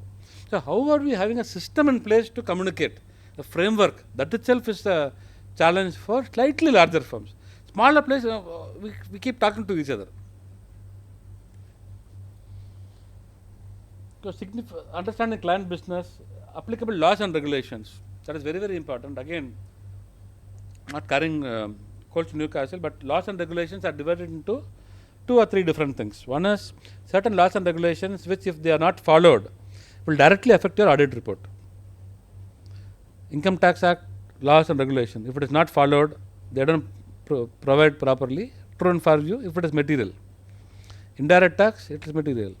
Gratuity, laws and regulation, if they don't provide, again, those things are very much important. It will have a direct effect on your reporting. Certain laws and regulations they don't follow may not affect your reporting. Boiler Act, they don't follow. Lift, they don't follow. But if they are not followed, if there is a penalty, whether it is done or could be there, you have to go to your contingent liability standard. If they are not following something, there is a chance, probability of them paying the fine, you have to evaluate. If that is material, provide for it. There were some companies in the Ennore belt with they had some pollution issues. So those are the things you have to take a call, because it's a non-compliance. If that amount is be already levied on them, have they provided or not? If it is not provided, is it material affecting your balance sheet? And the third aspect of laws and regulations is something which will affect your going concern itself. If there are many companies where they have not done something properly, they will come and steal the factory. So going concern can be affected. So those things we have to put in a planning document, tell the team when you're going to the audit, see all these things. And for the first one where it affects the financial statements, we have to get direct evidence and keep it. For the other ones, you have to ask the company secretary, legal person, read the minutes. Then there is no issue. Even if there is something they are not recorded, that is not our problem. Like this 15 CB judgment that came last week, as long as you have done this, it is not our problem. Yeah, like that we will have to take care of all these things. Risk of material misstatement, I already gave that example that time as a jewelry shop and all those things. So all these things have to be done. Preliminary analytical procedures before you start the audit. What is the gross margin? What is the inventory level? All this general health checkup. Then you'll know if there's something which is way off, zoom into it. We'll tell the audit team. Those things have to be taken care of. Like that, the entire gamut of auditing standards are given here. For each and everything, you need to have some format or checklist or template. You get so if you, just for getting that marks, if you have that template, our audit process will improve a lot. These 4 slides are more than sufficient. If we implement this, we'll get it. Where do we get these templates? It's all available. Many things are available in CAQ, in that audit manual book, or IFAC is available. In the internet, it is generally available today. So there's no problem. We can easily make sure we can get all these things. For example, I'll give another small example. 143.3 statutory audit reporting, Companies Act. 143.1 is there. In 143.1, 6 items have to be evaluated, like personal expenses and all those things. If all the 6 items are evaluated, there is no issue. You don't have to report. You don't have to report positively also. You have to keep silent in the audit report. All our audit reports are silent in these 6 items. Where is the documentation that you have checked it? Where is the documentation? So we should have a 143.1 checklist. The 6 item pottittu, some basic checks pannittu, no problem illa. We'll have to put the conclusion. Some team member has done it, partner will review it, sign it off. That means I spent time on it consciously, you documented it. It's a very small example I'm giving, which everybody has this. Everybody, when you do a private company, a public company, listed company, 143.1 is applicable to all of us. So this checklist is very important. Somebody will say, what is the big deal? So where there is a problem, then there is a big deal. So I'm not getting into all these things one by one. I'm just moving on.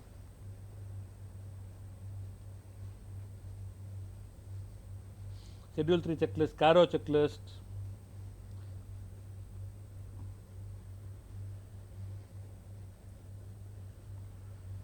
Materiality, uncorrected misstatements, management representation letter. These are all very, very important. Your engagement letter is very important. Corporate audits, once in 5 years are getting appointed.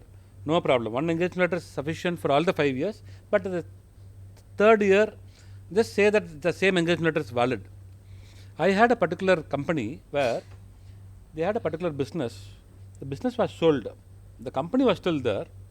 Once they sold the company, they wanted to do some other business, but in the middle, because all the independent directors, everybody moved out. because that business is no longer there, NBFC business or something. So there is a new CFO, new director, everybody was new. Auditor was alone old. The business went out, all the CFO, accounting team, everybody went out. They are very small operations. Now I have to issue the engagement letter again, because the old engagement letter was issued to a different management. The board also got changed to some extent. So we have to see where and all we have to issue and all those things. Similarly, materiality. So materiality again, CAQ has this toolkit on materiality, which says that you determine the materiality for a particular company. So as I told you, 75 lakhs is the profit. You will determine up to 3-4 lakhs, no problem. Anything which is affecting more than 4 lakhs or 5 lakhs is a material item. If you think that means your materiality is 5 lakhs. If any issue up to error of 5 lakhs, you are comfortable saying it is your comfort. Now in that 5 lakhs, because you are doing test check only, there could be certain things which you may not be aware of also. So in that 5 lakhs, you have to carve out 1.5 lakhs and keep it. 1.5 lakhs, you have to keep it separately. And you have to say your materiality is 3.5 lakhs. That is what is called performance materiality. I don't understand what is the performance materiality. So I'm reducing my thing to 3.5 lakhs. 75% of that or something like that they say. Sometimes we start at 60% because first time I do the audit of the client, I don't know the client. I know he's a nice person and all, but if he's good control systems, or if there's an error, he immediately rectifies, sir, sorry sir, he puts in efforts to ensure it is not done, then my comfort level increases. The 60% can go to 70, 75%, 80% also. That 5 lakh can become, the can be even 40,000 also. I can become 4.6 lakhs also as a higher materiality level. But the client is other way around. I find an error. So what is this, sir? He starts fighting. Have to be careful. So something called CAKE, CAKE, cumulative audit knowledge and experience with the particular client. Based on my cake, the cake could be delicious or it could be having a lot of cholesterol for us. So, or both we will say. So in this type of cases, we will have to ensure what is the materiality also. And there is something called trivial materiality, 20,000.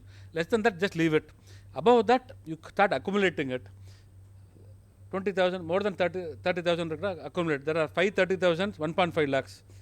It is still below your that 3.5 lakhs. You will see it is not material. Then you will say that summary of uncorrected misstatements. You have to show that to your TCWG in the closing audit stage. There were 1.5 lakhs of mistakes. Let the MD not think that we have done 100% audit. Paisa to paisa tally. There were errors, but we didn't bother to pass the entries. Today, tomorrow is a meeting. Today I will not pass the entry. So it's not material for me. Now I will just say one thing. Recently MCA said in one Karnataka case, MSME 13,000 rupees was the interest overdue interest, 13,000 rupees. They have penalized for 143.3 for the auditor, saying that the disclosure was not made because they said 13,000 is very clearly trivial on the materiality. But they said, the MCA said, the ROC, that it is statutory matter, there is no materiality. Zero materiality. Ramaya says that earlier, Ramaya Companies Act book says that. But so we have to be careful of the audit risk and things like that also. So these are all the things that we have to take a call.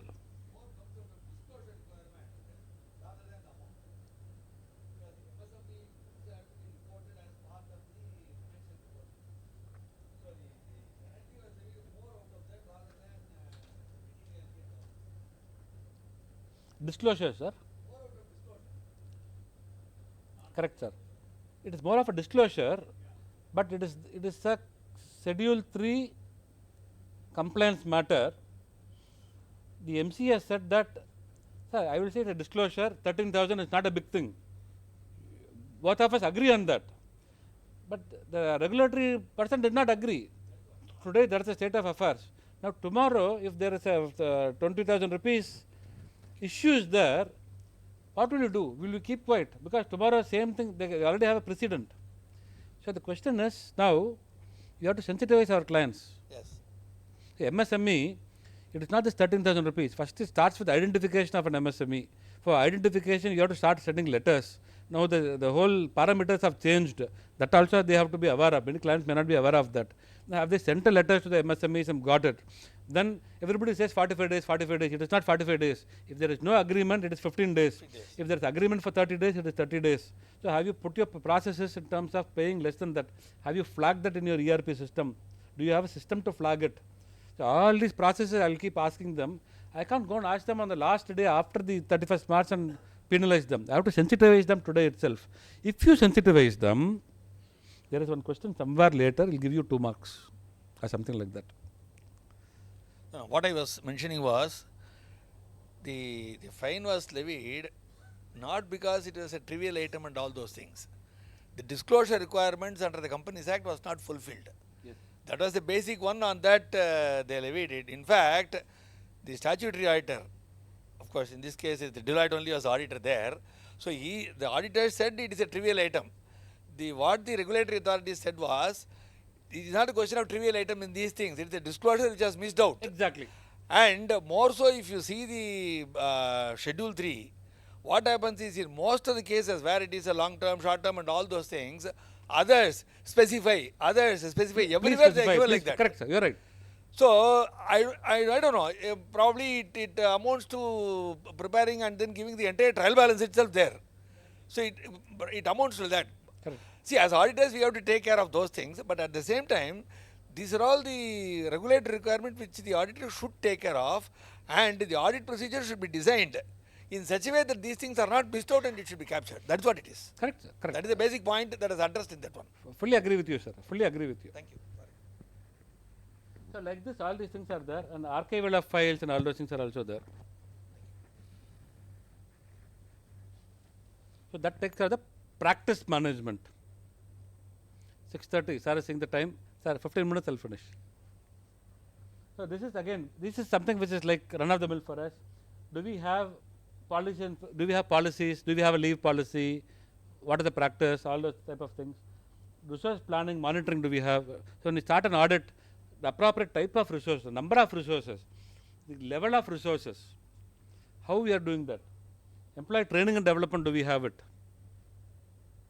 What is the turnover? Compensation. Are we having compensation policies? One time that is a very sensitive issue. We may not have a policy, but we should demonstrate that in some places, how are we rewarding somebody? We are giving 10% increase, but somebody else is giving 15%. What is the basis? We will have that. Sometimes it may not be documented, but we explain. In our case, we explain to the peer reviewer, see, this is how it was done. Internally, we had certain notes with the partners. We showed it to him. He was happy with it to some extent. Qualification skill set. Is there any performance evaluation measures? The performance evaluation goes to the partner level also, which is very, very difficult to swallow in our context. So, accounts, admin, IT, do you have leave policy? Upon letter circa, Liya. Do you have orientation? Do you have exit interviews? These are all very simple things that we need to look into. Adequately have professional qualified employees.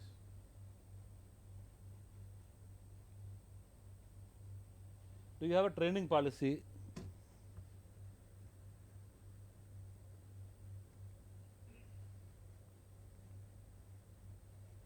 Appraisal,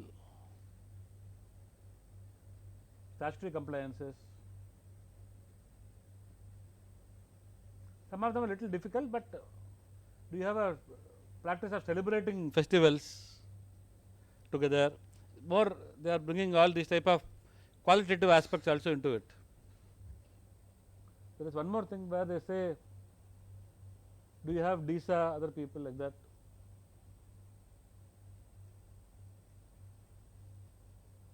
So do we have KPIs, key performance indicators? Are engagement partners reviewed based on, partners are also reviewed based on this? So that is human resource, very simple and straightforward, but many places we don't have policies in writing. It is better to see those questions and prepare simple policies and procedures and keep it. Whatever is tailored to our own entity, that is important. This is more again managing digital activity. This again is pretty easy, I would say. Where we have only a few digital systems, it is easy. Excuse me, sir. In case of employees, nowadays it's very difficult to get article clerk. So we are having paid employees. Their tenure may be 6 months, 1 year or so. How we enforce all these things? Because we don't have sufficient manpower. And when we want to hire, it is not available. Quality manpower I am talking. Ordinary manpower doesn't work at all. Quality manpower we are not able to get properly. So how to manage this employee, what we are already explained to us. How to manage? Just partner is not enough to do all this work. Na? All the human resources, you mean? The human Human resources. So many things you told to do. This is applicable only for those firms who are having 100 employees or having number of See, for example, partners. They are able to manage all these things. But those who are having sole proprietor or two partner firm with 4 or 5 employees, how they will manage all these things? Those 4 or 5 employees are also not expected to be very qualified or very experienced. correct. So these are the that is sufficient. ground situation. So that is sufficient. See, what they are saying, they are not saying that we should have minimum 10 chartered accountants like that and all. No. I mean, we want to employ, but people are not coming forward. Number one. Number two, the compensation, what they are expecting, we are not able to pay. Correct. So in that situation, these things we cannot implement at all. Correct. See, for example, sir, you take this one, does the firm employ adequately professionally qualified employees? You may not have a chartered accountant, but you may be having a paid assistant who is with you for 25 years, who is more than a chartered accountant. Sometimes we have that. We have a person. So how do we justify that? That is something that we need to. The employee turnover ratio is also high nowadays. So if that is the situation in my case, I will tell the peer reviewer he is not professionally qualified, but he is practically qualified, and try to convince the peer reviewer. If he is also The convinced, peer reviewer may get convinced, but actually, how the institute is framing the questions, that is based on the multi-disciplinary practice firms only, or the very big firms only, who are having number of partners, number of employees. correct. They have never kept in mind the concerns of the small practitioners. So let them make the 2 sets of the AQQM. One is for the firm which is having less than 10 employees. One is another which is having more than 10 employees. That kind of things, if you are able to communicate to institute, better you I will communicate. respond, sir. So, for example, if you take like this, you take a very small firm with only 2 partners, 3 chartered accountants, 8 article clerks, 2 admin staff. In that scenario, if you take this, do you have roles and responsibility? You put it on paper and keep it. That's all. You don't have to create a big manual. You say, this is what they expect. How long will it take for us to put 3 pages of these are the other things which are there? You cater to this in a documentation form. That's it. But that form tomorrow it will help us as a seed to grow the tree. As and when slowly, today in our firm we didn't have a HR person. Today we will have a HR person if required, or the typist was also doing a HR work, or somebody would have been doing the form filling for article clerks, all that 109 and all those things. Over a period of time, it could metamorphosis. We can say this is a person is not a typist. Typist come HR person will say. So we have to improvise. We cannot blame the system. The whole thing is there for even I'm saying, sir, leave policy. There may not be a need for a leave policy in 2 partner firm, because you decide in a case-to-case basis. You decide that. But if you are in a state where there is a minimum requirement of so much, you have to put that as per that local law and regulation. So these are things you have to consider and take a call. So there is no question of any size involved in this. These are all concepts and principles which we may have to do. Those principles are applicable where there is a sufficient number of staff, sufficient number of managers. Here there are 1 or 2 partner, or maximum 3 or 4 employees. And if they start doing all this work, then other work will get Leave spoiled. policy you can put, sir. Even if 2 partners, 3 chartered accountants, put a leave policy and keep it, sir. How long will it take? If all these work, if you start doing, other work will get spoiled. That is the issue. That's what. Because morning to evening, you have to That is- keep on handling the practice work itself. I have not Then written office management will be definitely need some more time and some more resources also. Correct. So that is why AQMM is now applicable only to a certain level of firm with so many more partners and all those things. Yeah. The institute also did not bring it in one shot for everybody. Over a period only they brought it. Yes. Slowly they are tightening to ensure that all these things are there. Even now they didn't talk about sole proprietorship firms or anything like that.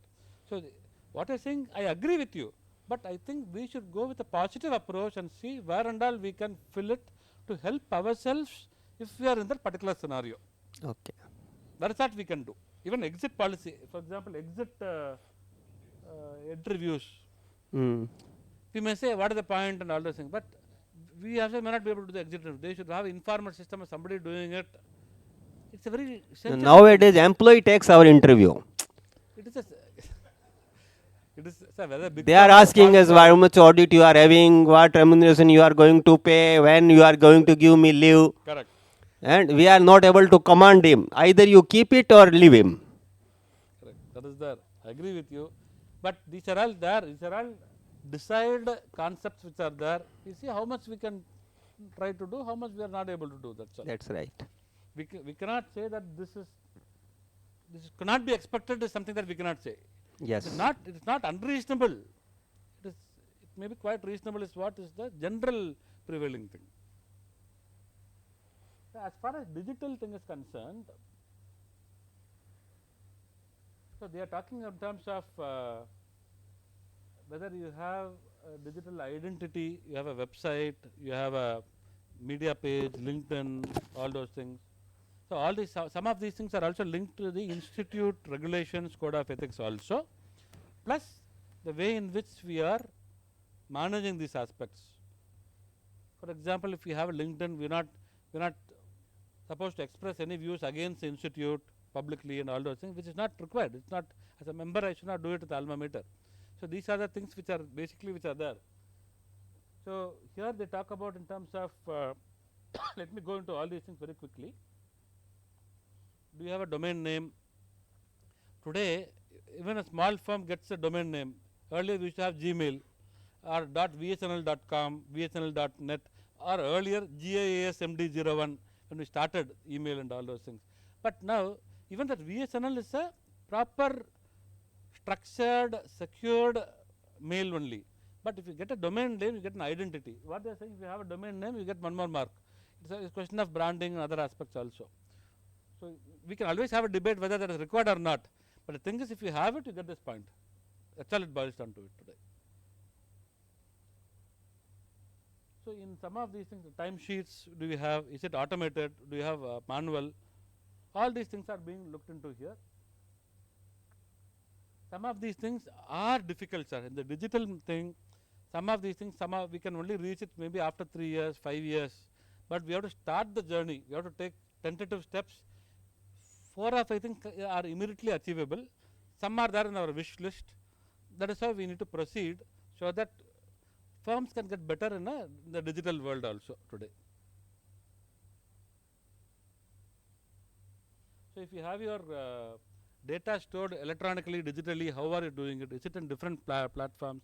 Is it in a server? Is it in a physical server? In which case, how backups are taken? Is it in a cloud server? In which case, what are the terms and conditions? These type of questions and all are there. How do you ensure everything is uploaded on a regular basis? Who takes care of that as a process? After the tax audit season, how do you ensure that all the files in the various laptops are taken to the central server and kept? It is very important for our own thing. Tomorrow that laptop crashes, we will not have a thing. See, some of things are very, very relevant to us. Maybe these are all eye-openers for us to see how we can put in some processes. We may get bogged down initially by seeing everything. But I am sure heart of hearts we are convinced that many of these things are 90% helpful to us in our operations also. Invoicing and all, do we have an automated system? Backups. laptops and data security, endpoint, is it closed? You can't take a USB and all those things. Some places they have more security systems. You cannot go to social media during the office time in the office laptop. The laptop itself can be configured into even personal laptops. You log in, then it is logically divided into your personal laptop and office laptop. When you log in, it becomes your office laptop. Then you cannot go to your Facebook and all those things. How all those things are being done? So BYOD, bring your own device policy. So do we have all these things? Is the question that is being done. Some of it may not be relevant to us, in which case we can leave it. If it is relevant, or sometimes it gives us idea, yes, why can't we do this? Why can't we have a policy that people bring their own laptops, or maybe we can give them some amount of money to bring their own laptops, subsidize them, so it is a win-win situation. These thoughts can come to us, which could help us to enable to improve our practice also. Copyrighted license, nowadays you cannot upload anything in the portals, income tax unless you have a proper copyrighted version of things. So all these things are being evaluated as part of the AQMM also. Do you have a password policy? If you have certain softwares and all those things. Some people have this workflow software for timesheet or to store the clients. Even clients can go to the portal and put their data, and we can pull it out from there. So what is the password management system? When people leave, is the password deactivated? These type of things are being asked. Just like we ask the client their IT security policy, IT GC, IT application controls, we ask them. Similarly, our auditor is coming and asking us. That's all. There is no big difference. Only thing, the auditor is an auditee here. And all the checklists and all is available in a portal for easy pulling out. Today there are audit softwares available. Whatever that 4 slides I showed, there are simple audit workflow softwares available at very less cost, which you can implement even in small firms at a very, I'm saying in terms of 25,000, 30,000 per assignment, you can do it. It is available on rental basis in the cloud. You don't have to purchase the software itself. Which one, sir?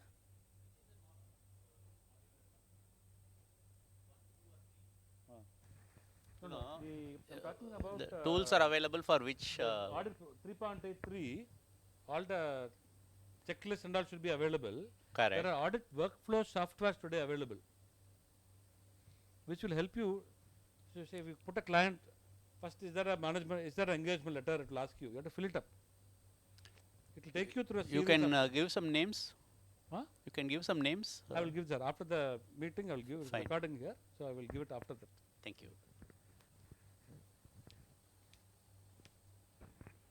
Similarly, you have in terms of personal information, how it is stored. Now DPDP Act also has come. DPDP Act, even as audit firms, you have to take care of it. These are all very simple things. I don't have to explain to all of you. You all know this much better. Social media background checks have been done.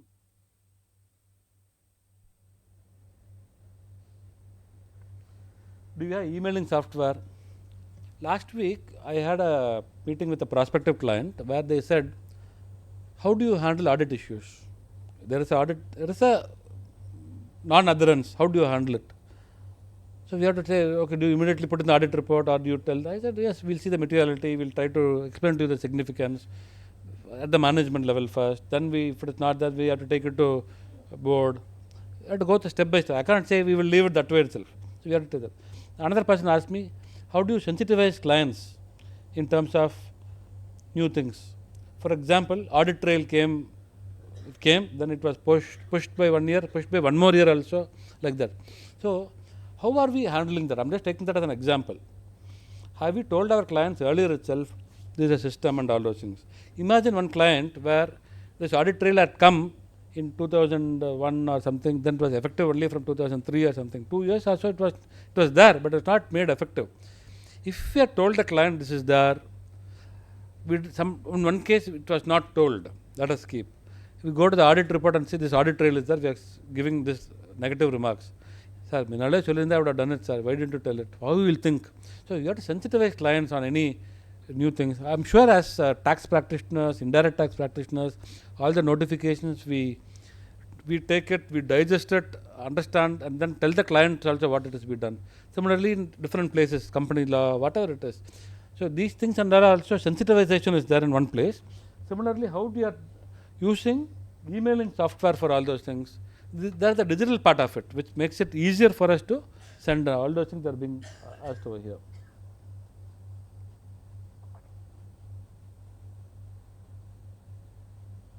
So do you have training for digital communication? AI and all is coming up now. So do you have adequate training for all those aspects? These are all more on the learning aspects. Now, this is on, does the firm have a process of reviewing IT controls before they start the audit? This is on the client side. This is not our internal admin system. For your audit, do you evaluate the IT audit, IT control systems?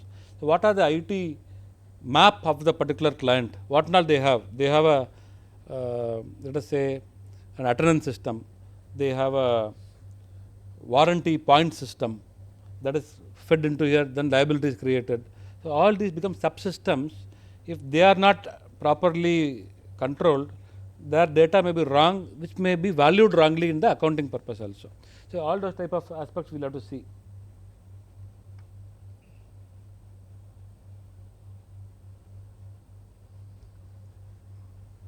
Audit tools, are we using it? Many places we don't use, but some auditors have started using Python, Power BI, Tableau and all. People have started using little by little, and the advantage is they take the entire data and do it. So it becomes something like 100% vouching type of thing, where they throw out exceptions and other aspects. So that is the advantage also, but to come to that level, lot of time has to be spent on planning, getting the proper data and all those things.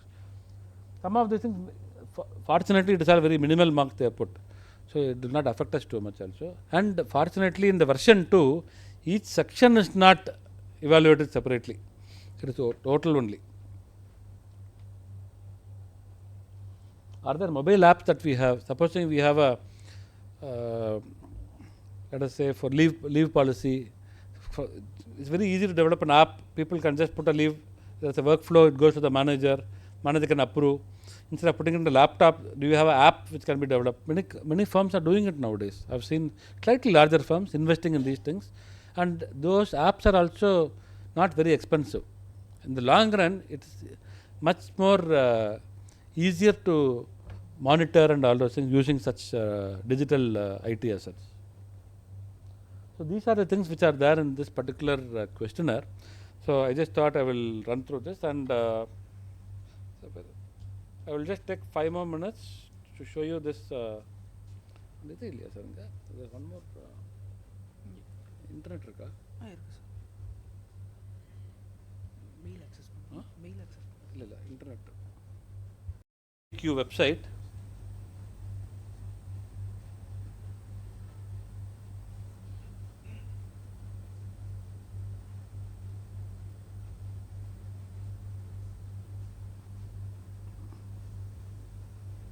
This is a firm manual, quality control manual.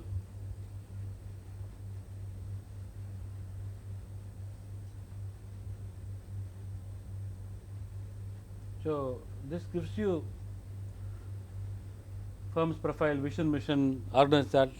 It gives you some a template which you can follow and put your own process, and also certain annexures also will be available. If you go to IFAC, audit manual, or firm quality manual, in the IFAC, International Federation of IFAC, that is also there. For SMEs also it is there. The for big firms it is there. It says 5 to 7 partners it is there. For proprietary firms also it is there. Different size also it is there. That also is easily available in the website, internet. We just have to say IFAC, IFAC, quality control manual for audit firms. It will definitely come. We can go through it. We will not take it exactly like that and copy paste and use it.